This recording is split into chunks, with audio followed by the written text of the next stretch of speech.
જય ગૌ માતા.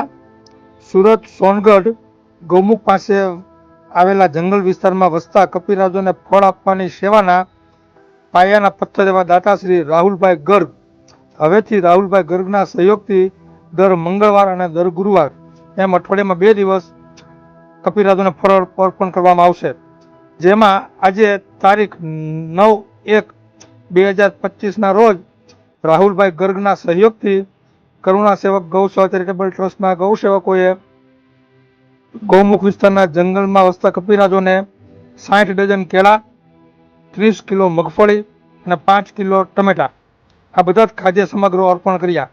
જય ગૌ માતા, જય ગોપા.